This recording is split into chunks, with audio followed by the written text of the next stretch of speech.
बिस्मिल्लाहिर्रहमानिर्रहीम। तो naming rearrangements जो है, ये जो सीरीज चल रही है आज हमारा जो रीअरेंजमेंट है वो है हॉफमैन रीअरेंजमेंट। ये जो नेमिंग रिएक्शन है ये भी बहुत इंपॉर्टेंट है एंड लॉट ऑफ चांसेस है और देयर कि इसमें एक क्वेश्चन आएगा आपकी लेक्चरशिप एग्जाम में। बहुत सिंपल है और उसमें ज़्यादा लंबा चौड़े कॉन्सेप्ट्स भी नहीं है, to the point. So Hofmann rearrangement में बेसिकली होता क्या है? Now, in this type of reaction or in this type of rearrangement, primary amides, whether they are aryl or alkyl, so it's valid for both aryl and alkyl. So these amides, they will get converted to primary amines or primary amines. लेकिन साथ में क्या है, जो primary amine बनेगा या जो primary amine बनेगा उसमें वन कार्बन लेस होगा. So Hofmann rearrangement converts amides, whether aryl or alkyl, into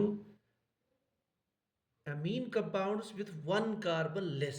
ये हमें याद रखना है, ठीक है. यानी जो प्रोडक्ट बनेगा उसमें एक कार्बन लेस होगा. अब ये कौन सा कार्बन लेस होगा, हम प्रोडक्ट कैसे निकाल सकते हैं, तो इसको हमें थोड़ा सा याद रखने पड़ेगा. बहुत ईजी है. देखिए, let's move the reaction.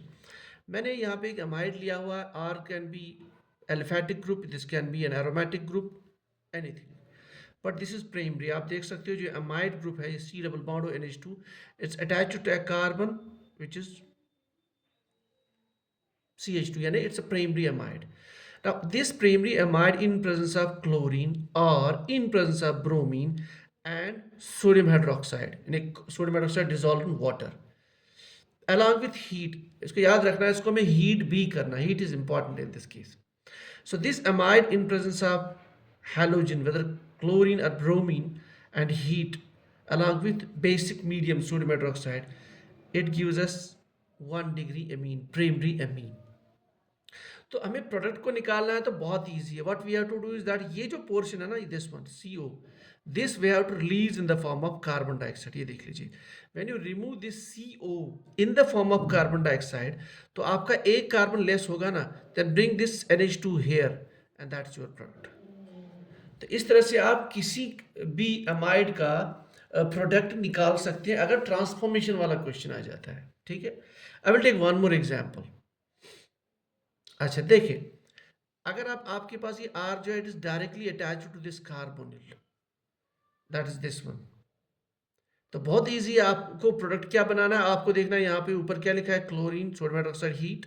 So that means we have to keep in mind that this is Hofmann rearrangement. So just remove this carbonyl as carbon dioxide. So remove this carbonyl as carbon dioxide. Then attach this NH2 to this position.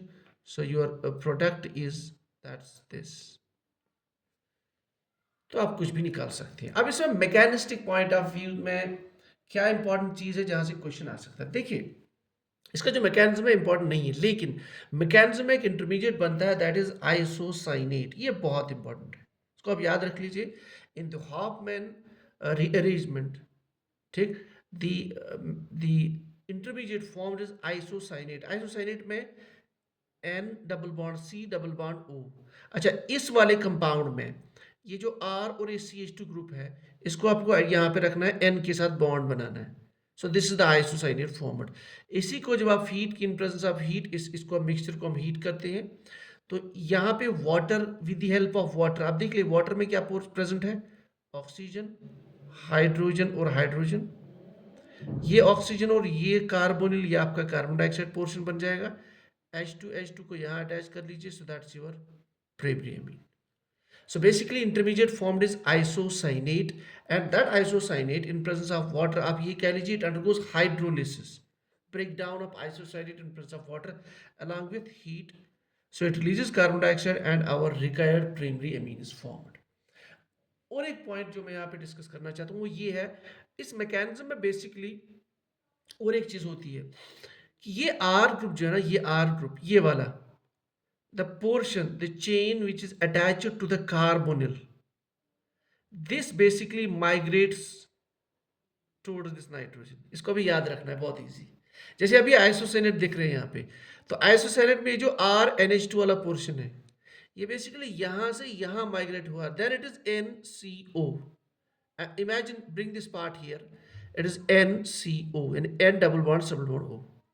तो ऐसे ही अगर आपको इसका आइसोसेनेट बनाना है, now this is only R attached to carbon, bring that R here, so you can make an isocyanate R, N double bond C double bond O.